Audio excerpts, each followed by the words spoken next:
देखिए, प्रश्न number first को देखिए, आप लोग को स्क्रीन पर लगा हुआ है, इसको हल करना है। आप लोग वीडियो रोक कर अपना बनाने का कोशिश करें, कैसे बनेगा। तो देखिए, आप लोग को इसमें x का मान पूछा जा रहा है कि x का मान क्या आएगा। इसमें मतलब x का जो भी मान है इसमें पूछा जा रहा है, तो x का मान आप लोग को निकालना है। तो आप लोग बना सकते हैं क्या। आप लोग इस वीडियो बनाने से पहले, मतलब ये क्वेश्चन बनाने से पहले ये देखिए कि एक सरल रेखा पर कितना डिग्री कोण बनता है। 180 डिग्री का कोण बनता है। तो ऊपर 180 बनेगा तो नीचे भी कितना बनेगा जी, 180 बनेगा। यानी अब आप लोग समझ गए होंगे। तो ये वाला प्रश्न आप लोग बना सकते हैं। एक सरल रेखा पर आप लोग अगर ये नियम याद है कि एक सरल रेखा पर 180 डिग्री का कोण बनता है, तो देखिए इसको करने के लिए, तो देखिए इसको हम मान लेते हैं कि ये सरल रेखा है जी, ये सरल रेखा है। तो ऊपर 180 डिग्री का कोण बनेगा तो नीचे भी 180 डिग्री का, यानी सभी मिलाकर कितना डिग्री बनेगा, 360 डिग्री। तो इससे आप हल कर सकते हैं। तो इसको हल कीजिए। तो 90 प्लस कितना है जी, 20 है, प्लस कितना है x प्लस 12 है, फिर कितना है x माइनस 10 बराबर कितना डिग्री आना चाहिए, 360 डिग्री। क्या कि देखिए ऊपर 180 बनेगा और नीचे 180 बनेगा, तो 180 और 180 कितना हो जाएगा, 360। यानी सभी कोणों का योग हमको कितना आना चाहिए, 360 आना चाहिए। तो इसको हल कीजिए तो 90 110 आ गया। इसको हल कीजिएगा तो x प्लस x तो 2x हो गया जी, और 10 और 12 में से 10 गया तो कितना बच गया, 2 बराबर कितना आ गया, 360 है। तो इसको जोड़िएगा तो कितना आ जाएगा, 2x है। इसको जोड़िएगा तो कितना आ जाएगा, 112 आ जाएगा, प्लस 112 बराबर कितना आ गया, 360 आ गया। यानी 2x बराबर कितना आ जाएगा, 360 है। 360 माइनस 112 कीजिएगा तो x बराबर कितना घटा दीजिए तो 8 बच गया, यहाँ बच गया 4 जी, 3 में से गया तो 2 बच गया। यानी x बराबर कितना आ जाएगा, 12 दूनी 24 है, 12 दूनी 24 हो गया और 4 दूनी 8 हो गया। यानी x का मान कितना आ जाएगा, 124 डिग्री आ जाएगा। यही हो गया इसका आंसर। देखिए प्रश्न नंबर 2 को देखिए। प्रश्न नंबर 2 क्या है जी, आप लोग देखिए स्क्रीन पे लगा हुआ है, पढ़िए और बनाने का कोशिश कीजिए। आप लोग देखिए, पढ़िए, हम पढ़ रहे हैं, आप लोग ध्यान रखिए। दूध तथा पानी के 20 लीटर मिश्रण में देखिए एक मिश्रण है जिसमें बताया गया है कि सब मिला के मिश्रण, दूध और पानी मिला के 20 लीटर का मिश्रण बनाया गया है। दूध और पानी मिलाकर 20 लीटर का मिश्रण बनाया गया है, और मिश्रण में जिसमें बताया गया है कि 75% पानी है। देखिए एक मिश्रण बनाया गया है, एक मिश्रण बनाया गया है, एक मिश्रण बनाया गया, दूध और पानी मतलब मिल्क और वाटर मिल्क मतलब मिला के एक मिश्रण बनाया गया है। और मिश्रण बनाया गया जिसमें बताया गया कि मिश्रण की कुल मात्रा 20 लीटर है जी, 20 लीटर है। और 20 लीटर है जिसमें यह भी बताया गया है कि पानी की मात्रा 75% है। देखिए, तो आप लोग बता सकते हो कि जब एक मिश्रण बनाया गया जिसमें कुल मात्रा 20 लीटर है, और उसमें यह भी बताया गया है, क्या बताया गया है कि जिसमें 75% पानी है, तो 75% पानी होगा, तो आप लोग को ये कन्फर्म हो गया होगा कि मिल के कितना होगा जी, 25% होगा। इतना तो समझ में आ रहा होगा आप लोगों को कि एक मिश्रण था जिसमें 20 लीटर पूरा मात्रा 20 लीटर है, दूध और पानी का मिलाकर एक मिश्रण बनाया गया था जिसका मात्रा 20 लीटर है, जिसमें बताया गया कि 75% पानी है। और तब 75% पानी है, तो आप ये खुद अपने निकालना पड़ेगा कि तब मिल्क कितना होगा, यानी दूध कितना होगा, जब 25% होगा। तो देखिए प्रश्न को पूरा देखिए और बन जाएगा आप लोग। अब देखिए आप लोग को बता देते हैं, प्रश्न को देखिए, अब पढ़िए, अब बनाइए। तो देखिए प्रश्न है कि दूध तथा पानी के 20 लीटर मिश्रण में 75% पानी है, और इसमें 5 लीटर पानी डाला जाता है। देखिए पहले से 75% पानी था, लेकिन मिश्रण में और 5% पानी डाला जाता है। तो पूछा जा रहा है कि मिश्रण में दूध का प्रतिशत कितना होगा। तो इस टाइप का प्रश्न में आप लोग यही ध्यान रखिएगा कि इसमें क्या मिलाया जा रहा है। 5 लीटर, देखिए 5 लीटर पानी और मिलाया जा रहा है, 5 लीटर पानी को और मिलाया जा रहा है, मिश्रण में 5 लीटर और डाला जा रहा है, यानी बढ़ाया जा रहा है किसका मात्रा। आप लोग यही ध्यान रखिए कि बढ़ाया जा रहा है मात्रा पानी का। तो जिसका मात्रा बढ़ाया जाएगा उसका अपोजिट आप सोचिएगा, यानी उल्टा सोचिएगा। तो क्या सोचिएगा उल्टा, कि जो इसका मात्रा बढ़ाया जाएगा उसका उल्टा, मतलब पानी बढ़ाया जा रहा है ना। तो इसमें देखिए कि दूध की मात्रा कितना है, बस यही करना है कि दूध की मात्रा बराबर कर देना है। तो देखिए दूध तथा पानी के 20 लीटर में, तो 20 लीटर मात्रा है जी, जिसमें बताया गया 75% पानी है। तो 75% पानी है तो कितना होगा, 25% का जी होगा जी, दूध होगा। फिर बराबर दीजिएगा। इसको हल करने के लिए देखिए आपको तरीका बता रहे हैं कि इसमें क्या मिलाया जा रहा है, पानी की मात्रा मिलाया जा रहा है। तो ध्यान रखिए कि जब पानी का मात्रा मिलाया जाएगा तो यहाँ दूध की मात्रा को बराबर कीजिएगा। तो यहाँ देखिए 20 लीटर था, 20 लीटर में बताया गया था कि 75% क्या है, पानी है, तो कितना होगा, दूध कितना होगा, 25%। फिर आगे पढ़िए, इसमें 5 लीटर और पानी मिलाया गया। तब पहले से 20 लीटर था जी, अब 5 लीटर और मिलाया गया, तो मिला दिए। तो पूछा जा रहा है कि इसमें 5 लीटर और दूध अथी पानी मिलाया गया, तो कह रहा दूध के प्रतिशत कितना है, यानी दूध का मात्रा कितना है, तो कितना मान लेंगे x लीटर। कुछ नहीं करना है, पहले आप लोग एक प्रश्न को पूरा समझिए, पूरा को पढ़िए और ये देखिए कि इसमें क्या मिलाया जा रहा है, तो पानी मिलाया जा रहा था। तो अब क्या आप लोग को यही सोचना है कि जब पानी मिलाया जाएगा तो दूध की मात्रा को बराबर करेंगे, दोनों पट्टी इक्वल कर देंगे बस। तो यहाँ दूध की मात्रा कैसे 25% आया, तो आप लोग को दिया गया था कि यहाँ 75% पानी है जी पहला में, तो मिल्क की मात्रा आपने खुद निकाल सकते हैं कि कितना होगा, 25% होगा, तो वही 25% यहाँ किया जा रहा है। तो देखिए अब इसको हल कर लीजिए, आप लोग का आंसर आ जाएगा। तो कितना आ जाएगा 20 और प्रतिशत कट गया दोनों साइड, तो यहाँ बचा 25 और यहाँ कितना 20 और 5 कितना हो जाएगा जी 25, और यहाँ कितना बचा x, तो 25 से 25 खत्म, यानी x का मान प्रतिशत में यानी कि कितना प्रतिशत 20% दूध हो जाएगा। देखिए प्रश्न नंबर 3 को देखिए सर, प्रश्न नंबर 3 को देखिए, आप लोग का स्क्रीन पर लगा हुआ है, इसको देखिए बनाने का कोशिश कीजिए, आप लोग बनाने का कोशिश कीजिए, बन जाएगा। x का मान पूछा जा रहा है, इसमें उतना दिया हुआ है। तो देखिए प्रश्न नंबर दिया हुआ है, क्या दिया हुआ है जी कि 2 के पावर x बराबर 256 दिया हुआ है, तो x का मान पूछा जा रहा है। यही क्वेश्चन है आप लोग का, यही प्रश्न है, आपको इसी में पूछा जा रहा है कि x का मान क्या होगा। आप लोग वीडियो को पॉज करके बनाने का कोशिश कीजिए, और नहीं बनता तो फिर देखिए इसको बता रहे हैं आप लोग को क्या कैसे बनाएंगे। जो देखिए प्रश्न, इस टाइप को प्रश्न को अगर हल करने के लिए पहले एक और नियम समझ लीजिए। क्या नियम समझना होगा, पहले देखिए अगर ऐसा प्रश्न रहता तो इसका सलूशन अलग है, अगर ऐसा रहता, ऐसे दिया हुआ रहता तो इसका हल करते अलग नियम से। लेकिन प्रश्न में जो देख रहे हैं कि कोई कोष्ट नहीं, ब्रैकेट नहीं है, यानी डायरेक्ट पावर के पावर दिया हुआ है। जब डायरेक्ट पावर के पावर में रहे, यानी घात के ऊपर घात रहे और कोई ब्रैकेट न रहे, तो इस टाइप को प्रश्न को हल करने के लिए देखिए आप लोग को समझाया जा रहा है, जो समझिए। तो देखिए इसको हल करने के लिए क्या कीजिएगा सर, तो देखिए इसको का 2 के पावर पहले 2 कर लीजिए, यही आप लोगों को समझना है कि 2 के पावर 2 कीजिएगा तो कितना आ जाएगा जी 4 आ जाएगा। तो अब देखिए अब कितना हुआ, 2 के पावर 2 कीजिएगा तो कितना आ जाएगा 4। अब 4 के पावर कितना कीजिएगा x कीजिएगा। इस टाइप का जब प्रश्न आ जाए तो यही आप लोग को समझना है कि पावर के पावर गुना करते जाइए। ऐसा रह जाता है, अगर 2 के पावर 2 के पावर ऐसे रह जाता है तो इसका देखिए इसका हल ऐसे हो जाता है, ये तो 2 रह जाता है ऐसे, लेकिन इसको में गुना करना पड़ जाता है, ये हो जाता है 2 के पावर 2x हो जाता है। लेकिन देखिए इसमें और इसमें कितना का अंतर है, देख रहे होंगे आप लोग, समझ में आ रहा होगा। क्या समझ में आ रहा होगा कि जब ऐसे रहता तो ये घात आपस में कुछ हो जाता है, गुना हो जाता है। लेकिन जब कोई भी मतलब ब्रैकेट ये सब नहीं रहता है तो उसका नियम 2 का पावर 2 कीजिए तो 4 आएगा, 4 के पावर कितना हो जाएगा x हो जाएगा। अब देखिए आप लोग समझ गए होंगे, तो इसको हल कीजिए तो कितना है 256। अब आप लोग को ये ध्यान रखना है कि 4 यहाँ 4 है पावर में जी, यहाँ 4 है, तो यहाँ भी देखिए कि इसको भी वैसे ही तोड़ना है, यानी 4 के पावर कितना लिखें कि मतलब दोनों बराबर हो जाए, मतलब आधार को सेम कर दीजिए तो घात अपने बराबर हो जाएगा। तो इसको लिख सकते हैं 4 के पावर x, और 256 को अगर नहीं समझ में आता तो इसको ऐसे तो हमको मालूम है, तो हम लिख सकते हैं कि 4 के पावर 4 होता है, 4 के पावर 4 होता है। कैसे होता है तो देखिए इसको तोड़ के देखिए, तोड़िएगा ऐसे फैक्टर करके तोड़िएगा तो आपको आ जाएगा, तो 128 आ जाएगा, फिर 2 से तोड़िएगा तो कितना आ जाएगा जी 64 आ जाएगा, 2 से तोड़िएगा तो 28 आ जाएगा, फिर 2 से तोड़िएगा तो 32 आ जाएगा, फिर 2 से तोड़िएगा तो 16 आ जाएगा, फिर 2 से तोड़िएगा तो 8 आ जाएगा, फिर 2 से तो 4 आ जाएगा, फिर 2 से तो 2 आ जाएगा। ऐसे ही आप तोड़ लीजिएगा तो 2 को पेयर बना सकते हैं, जोड़ा बना सकते हैं। तो देखिए इसमें 4 आ गया और इसमें 4 आ गया, यानी 4 के पावर 4 लिख सकते हैं इसको। तो देखिए 4 के पावर 4 लिखा गया, तो आप लोग को समझ में आ रहा होगा कि इसका मान कितना आएगा।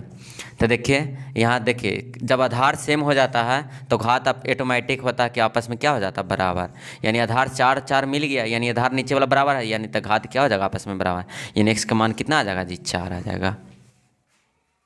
देखिए प्रश्न नंबर 4 आप लोग का स्क्रीन पर लगा हुआ है, आप लोग हल करने का कोशिश कीजिए, आप लोग हल कीजिए, अगर नहीं बनता तो फिर देखिए आप लोग को और पढ़े होंगे बहुत बार, अगर इसको बेसिक से बनाइएगा तो कुछ टाइम लगेगा आप लोग को। इसके लिए एक फार्मूला होता है, क्या फार्मूला होता है, जो देखिए प्रश्न नंबर दिया हुआ पहले पढ़ लेते हैं हम भी, क्या प्रश्न है। जो 400 रुपया का 5% वार्षिक दर से 400 रुपया था, यानी P दिया हुआ, मूलधन दिया हुआ है, मूलधन 400 रुपया है और रेट 5% चल रहा है, मतलब ब्याज है जो 5% दर से चल रहा है, वो भी 2 वर्ष के लिए। ₹400 का 5% दर से 2 वर्ष में चक्रवृद्धि ब्याज तथा साधारण ब्याज का अंतर क्या होगा। यानी देखिए ₹400 दिया गया किसी को, तो एक पर पूछा जा रहा है कि साधारण ब्याज निकालिए और चक्रवृद्धि ब्याज निकालिए, और दोनों में कितना रुपया का अंतर आता है, वो भी कितना वर्ष में, 2 वर्ष में।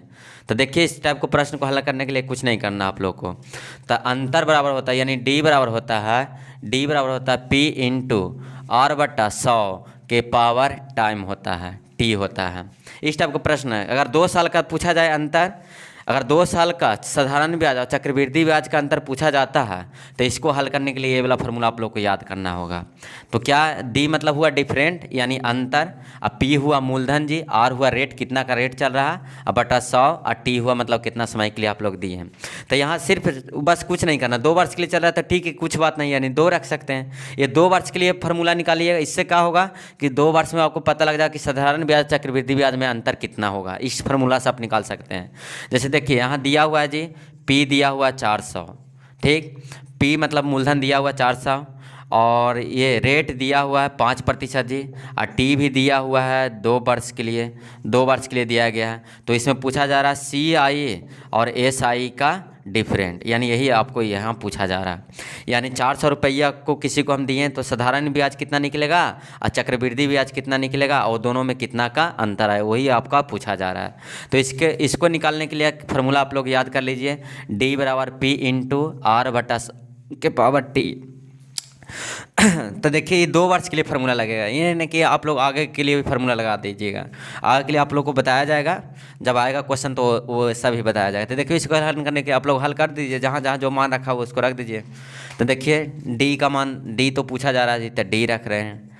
और देखिए पी कितना है जी, 400 है, और आर देखिए कितना है, 5% बटा 100 के पावर, देखिए टाइम कितना है 2, तो डी बराबर कितना 400, इसको काटिएगा तो कितना आ जाएगा 1/20 आ जाएगा, के पावर कितना आ जाएगा 2, तो डी बराबर कितना हो जाएगा 400, और इसको वर्ग कीजिएगा तो 1/400, 400 से 400 काट दीजिएगा तो आंसर कितना का है, यानी ₹1 का अंतर आएगा।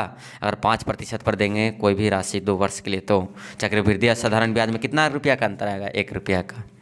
देखिए ये प्रश्न को दूसरा तरीका भी है, ये प्रश्न को आप दूसरा तरीका से भी बना सकते हैं। आप लोग अगर फार्मूला अगर एग्जाम में भूल गए तो इसके लिए एक फार्मूला है, वो आप लोग को एक और नियम है वो बता रहे हैं। ऐसे नियम बहुत सारा, इसको आपको बेसिक भी है, लेकिन और आपको एक नियम बताएंगे जो याद रहेगा। तो ये याद कर लीजिए कि अगर 2 वर्ष रहेगा तो 2 वर्ष रहेगा तो वो इसका होता है 2-1। अगर 3 वर्ष के लिए पूछा जाएगा अंतर तो 3-3-1, यही आप लोग याद कर लीजिएगा। अगर 2 वर्ष के लिए पूछा जा रहा है तो 2-1 लगाइएगा, अगर 3 वर्ष के लिए पूछा जा रहा है तो 3-3-1 लगाना है। ये आप लोग को याद करना है। तो क्या लगाना है सर, अब आप लोग देखिए इसका मतलब यूज बताते हैं। ये तो लिख दिए हैं, लेकिन आप लोग कह रहे हैं क्या लिखे होंगे सर। तो देखिए इसको हल करने के लिए क्या करना है, पहले देखिए 5% ना है जी, तो 5% का होल वैल्यू कितना आता है 120 आता है, और पी दिया हुआ था, पी कितना दिया हुआ था 400, तो कुछ नहीं करना। अब जो है दिया हुआ मान उसका 1/20%, 1/20 निकालिए, तो 1/20 निकालिए तो कितना आएगा 20 आएगा। और देखिए तो क्या बोला जा रहा है कि 2 वर्ष के लिए 2-1 लगाना है, तो जो मान निकलेगा और हम 2 से गुना कर दीजिए तो कितना आ जाएगा 40, यानी जो भी निकलेगा ये मान SI, यानी 40 SI निकल गया। फिर देखिए दूसरा वर्ष के लिए क्या बोले, जो मान निकला, यानी जो मान निकला हुआ, देखिए तो इसका मान कितना आया था 20, अब 20 का फिर 1/20 निकालिएगा, तो 20 का 1/20 निकालिएगा तो फिर कितना आ जाएगा 1 आ जाएगा। तो जो आएगा दोबारा में मान 2 वर्ष में वहीं CI SI का मान निकाला जाएगा, तो दोबारा में कितना आया 1, यानी दोबारा में यही CI SI का मान निकाला जाएगा। जैसे देखिए फिर से समझ लीजिए, आप लोग को दिक्कत हो रहा होगा कैसे बना दिए सर। तो पहले क्या कीजिएगा, जितना प्रतिशत है उसका होल वैल्यू निकाल लीजिए, और कितना मूलधन था, तो 400 मूलधन था जी, तो 400 निकालें तो 400 का 1/20 जो होल वैल्यू है उससे गुना कीजिए, तो काटें तो कितना आया 20 आएगा, तो 20 आ गया। और फिर बताया जा रहा है कि उसमें 2 से गुना, जो मान आएगा जैसे इसको काटें तो कितना आया 20, अब 20 में फिर 2 से गुना कीजिएगा तो 40, यानी SI पता लग गया कि 40 आया। फिर दूसरा वर्ष क्या करना है, जो मान आया इसमें नहीं, जो मान यहाँ आया 20 आया था, तो 20 का फिर 1/20%, 1/20 भाग निकालिए, तो इसका मान क्या आ गया 1। तो यही हो गया SI और CI का अंतर। अगर इसमें अगर इसी में पूछा जाता कि CI कितना, तो 20 देखिए 20 40 ये आया था और 1 ही, तो CI अगर पूछा जाता तो आंसर क्या हो जाता 41, लेकिन SI और CI का अंतर पूछा रहता कितना हो जाएगा 1। देखिए 5 नंबर क्वेश्चन नंबर 5 को देखिए क्या है, आप लोग देख रहे होंगे, आप लोग पढ़िए, एक बार बनाने का कोशिश खुद कीजिए। जो सेल्फ जो पढ़ाई होता है, अपने अपने आप जो पढ़ाई होता है वो ज़्यादा दिन तक चलेगा आप लोग के लिए। अपना पढ़ाई जो ज़्यादा कर अपने पढ़ने का कोशिश कीजिए। अगर नहीं जो जानते हैं उसको बारे में जान लीजिए, उसके बाद खुद अपने प्रयास कीजिए, और जितना प्रयास कीजिए आप लोग का उतना ही बेटर रहेगा। पढ़ाई ऐसा नहीं है कि आज पढ़ें कल हम मतलब 10 दिन के बाद जाएंगे तो याद भी रह सकता है, आप भूल भी सकते हैं, याद भी रह सकता है। इसलिए पढ़ाई ऐसा चीज़ है जिसको बार बार रिवीजन कीजिए, वहीं आप लोग के लिए बेटर होगा। देखिए तो प्रश्न नंबर 5 को देखिए, आप लोग को बताया जा रहा है, क्या बताया जा रहा है जी। क्वेश्चन नंबर 5 में क्या दिया हुआ है, ए ने अपनी घड़ी 190 रुपये में बेची। ए ने एक अपनी घड़ी को 190 रुपये में बेची, जिस प्रकार उसे 5% का घाटा हुआ तो घड़ी का लागत मूल्य पूछा जा रहा है। बहुत इजी है, आप लोग बना सकते हैं। क्या है, देखिए एक घड़ी का मतलब एसपी दिया हुआ है जी, विक्रय मूल्य 190 रुपये में बेचाएगा, जिसके कारण उसको लॉस हो गया। कितना प्रतिशत, 5% का लॉस हो गया। तो इसमें पूछा जा रहा है कि उसका सीपी यानी क्रय मूल्य कितना है। तो देखिए कुछ नहीं है, आप लोग बना सकते हैं। तो सीपी निकालने के लिए क्या होता है, सीपी मतलब 100% पूछा जा रहा। तो 190 रुपये में बेचने के कारण उसको 5% घाटा, यानी 100 में से 5 घटा दीजिए तो कितना आ जाएगा, 95 आ जाएगा। जितना प्रतिशत घाटा या जितना प्रतिशत हानि हो वो हमेशा नीचे रखिएगा। क्या, जैसे यहाँ 5% का घाटा हो रहा था, 100 में से 5 घटा दीजिए तो कितना आ जाएगा, 95 आ जाएगा। अगर यहाँ 5% लाभ होता तो 100 में 5 जोड़ते तो कितना आ जाता है जी, 105 आ जाता है। तो क्रय मूल्य निकालने के लिए हमेशा कितना से गुना कीजिएगा, 100 से गुना कीजिए, क्योंकि 100 पे सब हल करते हैं। क्रय मूल्य या विक्रय मूल्य जो भी निकालना होता है 100 मान के चलते हैं, 100% मान के चलते हैं, तो उसी पे सब हल करते हैं। तो इसमें 5% का घाटा हो रहा था जी, 190 रुपये हम बेच रहे हैं तो हमको घाटा लग रहा है, कितना प्रतिशत का, 5% का, यानी 100 में से 5% घटाइए तो कितना आ जाएगा, 95 पे आ जाएगा। तो क्रय मूल्य निकाला जा रहा था, क्रय मूल्य लगे कितना से गुना कीजिएगा, 100 से। तो इसको काट दीजिए, 95 दूनी कितना हो जाएगा, 190, और 90 गुना 2 कीजिएगा तो कितना आ जाएगा, यानी 200। यानी रियली में घड़ी को कितना में खरीदा गया था, 200 में। देखिए प्रश्न नंबर 6 को देखिए, आप लोग देखिए स्क्रीन पे लगा हुआ है, आप लोग उसे पढ़िए और बनाने का कोशिश कीजिए। देखिए क्या है जी, एक रेलगाड़ी 36 किलोमीटर प्रति घंटा की गति से चलती है, तो यह 3 मिनट में कितनी दूरी तय करेगी, कितना मीटर चलेगी। मीटर में पूछा जा रहा है कि ये 3 मिनट में कितना मीटर दूरी तय कर लेगा। देखिए एक रेलगाड़ी है जी, जिसका चाल दिया हुआ है, रेलगाड़ी का चाल दिया हुआ कितना दिया हुआ है कि 36 किलोमीटर प्रति घंटा, यानी 1 घंटा में वो 36 किलोमीटर जाता है। तो इसमें पूछा जा रहा है कि देखिए कि समय भी दिया हुआ है, कि समय कितना दिया हुआ है, 3 मिनट में कितना दूरी तय करेगा, 3 मिनट में कितना दूरी तय करेगा। तो इसे हल करने के लिए क्या कुछ नहीं करना है, दूरी पूछा जा रहा है। तो आप लोग एक फार्मूला याद होगा कि दूरी बराबर क्या होता है, दूरी बराबर क्या होता है जी, चाल गुना समय होता है। दूरी बराबर क्या होता है, चाल गुना समय होता है। तो देखिए दूरी, यहाँ देखिए चाल क्या है, किलोमीटर प्रति घंटा में है, तो 36, तो इसको देखिए 36 किलोमीटर प्रति घंटा है जी, तो इसको पहले क्या बदलना पड़ेगा, 36 किलोमीटर प्रति घंटा है तो इसको मीटर प्रति सेकंड में है। तो मीटर प्रति सेकंड में कुछ नहीं करना, 5/18 से गुना कीजिए, उसके बाद के मिनट बोला जा रहा है, मीटर प्रति सेकंड में बदल लीजिएगा। तो और गुना कीजिए, मीटर में मिनट ना है जी, 3 मिनट है, इसको सेकंड में बदल दीजिए। तो सेकंड में बदलने के लिए कैसे गुना कीजिएगा, 60 से गुना कीजिएगा। पहले देखिए यहाँ 36 किलोमीटर प्रति घंटा में था, तो इसको पहले मीटर प्रति सेकंड में बदलें। तो जब मीटर प्रति सेकंड में बदल रहे हैं तो यहाँ भी सेकंड में आंसर आना चाहिए, सेकंड में टाइम को लीजिएगा। तो 3 मिनट को सेकंड में बदलिएगा तो कितना से गुना कीजिएगा, 60 से कीजिएगा। तो देखिए दूरी बराबर क्या होता है, चाल, ये चाल हो गया, गुना समय। यही पूछा जा रहा है कि कुल कितना दूरी तय करेगा, यानी कितना मीटर चलेगा।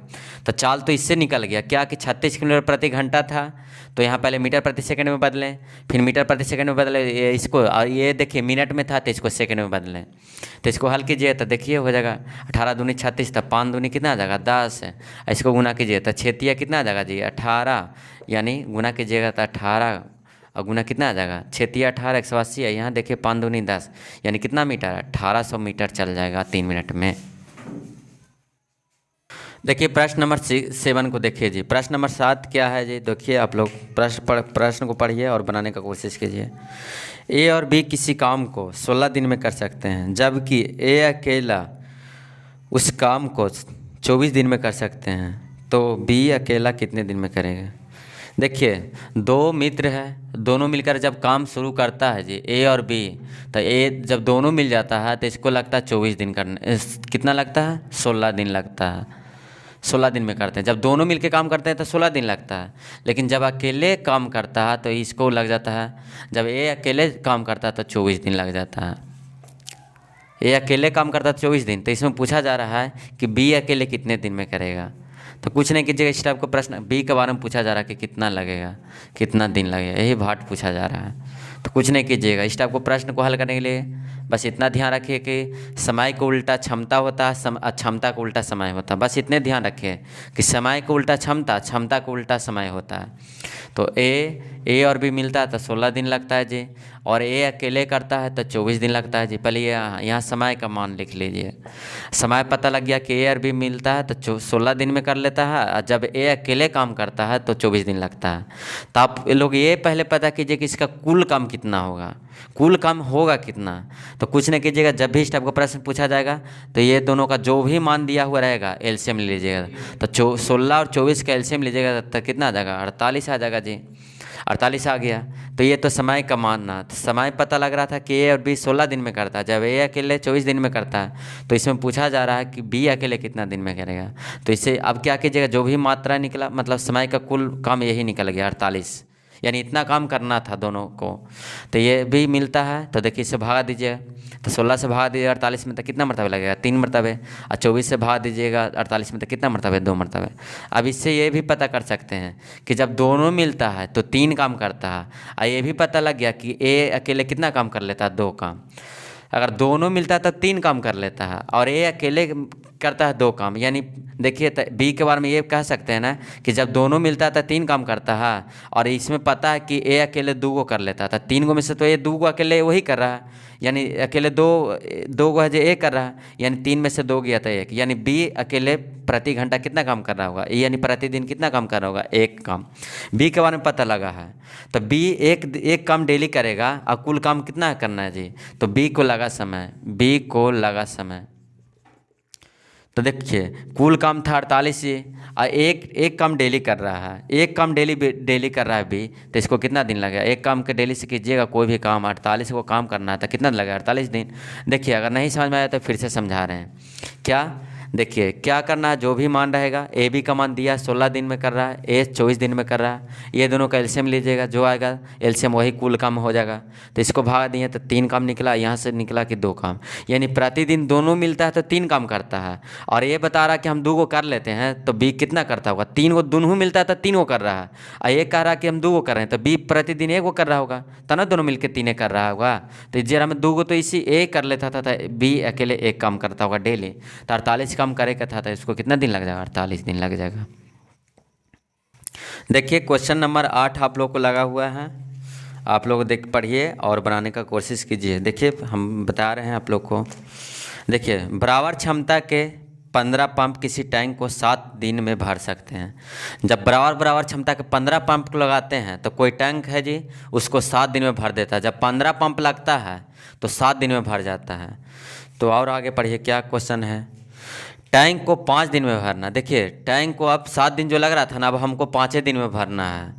तो 5 दिन में भरने के लिए कितने अतिरिक्त पंपों की ज़रूरत होगी, ये मतलब कह रहा है कि 5 दिन में हमको भरना है तो और कितना पंप को लगाएं जिससे कि 5 दिन में हमको पंप है टैंक है जो पूरा भर जाए। तो इसको हल करने के लिए कुछ नहीं करना है, बस इतना ध्यान रखिए कि इस टाइप प्रश्न जब दिया जाएगा तो इसके लिए एक तो फार्मूला याद कर लीजिए। क्या फार्मूला याद कर लीजिएगा, MDH बट्टा WR, और इधर भी लिखिएगा MDH बट्टा WR। तो ये कहिए कि ये क्या हुआ सर, तो ये क्या हुआ जो आप लोग देखिए, अगर ये फार्मूला अगर आप लोग याद कर लेंगे तो आप लोग को बहुत सारा प्रश्न इस पर बन जाएगा। और इस फार्मूला से रिलेटेड हर एक एग्ज़ाम में, चाहे जो भी एग्ज़ाम देने जाइए, जो कम्पिटिटिव लेवल का होता है, जो जैसे SSC सब हुआ, रेलवे ग्रुप D, NTPC सब में इस टाइप से प्रश्न एक प्रश्न हमेशा पूछा जाता है। तो इससे पहले फार्मूला को क्या समझ लीजिए क्या है, जो इसमें M1 लगा दीजिएगा, H1 जो भी है 1, RM2 कर दीजिएगा, ठीक। तो इसको हल कर, ये क्या हुआ, M से हुआ मैन, D से हो गया दिन हो गया, और H से हो गया घंटा। मतलब कितना मतलब आदमी लगा है, कितना दिन लगा है, कितना घंटा लगा है। इसमें वो जो इधर मान पूछा जाएगा जो इधर रखिएगा, जो दिया हुआ रहेगा मान इधर रखिएगा। तो देखिए अब इसमें बना सकते हैं। तो देखिए यहाँ मैन के जगह पर मतलब 15 टैंक है जी, तो 15 जब 15 पंप लगता है तो कोई टंकी को कितना दिन में भर देता है? 7 दिन में भर देता है। बस यही ध्यान रखिएगा। यहाँ समझ लीजिए कि 15 आदमी है तो कितना दिन में भर देगा? 7 दिन में। मतलब कोई यही समझ लीजिए कि मैन के जगह पर देखिए यहाँ पंप लगाया गया है, तो यहाँ देखिए 15 पंप किसी टंकी को 7 दिन में भर देता है। तो अब इसको हमको 5 दिन में भरना है, तो ये पूछा जा रहा है कि कितने अतिरिक्त पंप लगाया जाए। तो 15 तो पहले से चलते रहेगा, तो इसमें और कितना जोड़ेंगे? तो हमको पता नहीं है, तो कितना मान लेंगे एक्स के, कितना दिन में भर जाए जी? 5 दिन में भर जाए। कुछ नहीं करना है। 15 पंप को लगाते हैं तो 7 दिन में भरा जाता है। अब हमको टैंक को 5 दिन में भरना है, तो 5 दिन में भरने के लिए कुछ तो टैंक अलग से पंप लगावे पड़ेगा। तो 15 तो पहले से काम करते रह ही रहेगा, लेकिन कह रहा कुछ और, मतलब कितना और पंप लगा दें जिससे कि हमको कितना दिन में भर जाए? 5 दिन में भर जाए। अब इसको हल कर लीजिए, आपको आंसर आ जाएगा। तो 5 दिया कितना आ जाएगा? 15 आ जाएगा जी। 7 या 21 आ गया। तो इसको कितना? 15 + 21। अब देखिए इधर प्लस में तो इधर माइनस में आएगा, तो 21 में से 15 घटेगा तो कितना एक्स्ट्रा? कितना? 6 को अतिरिक्त लगाना पड़ेगा, यानी 6 पंप अतिरिक्त लगाना पड़ेगा। 6 पंप अतिरिक्त लगाना पड़ेगा, यानी ज़्यादा 6 को और लगा दीजिएगा तो आपको 5 दिन में टैंक पूरा फुल हो जाएगा।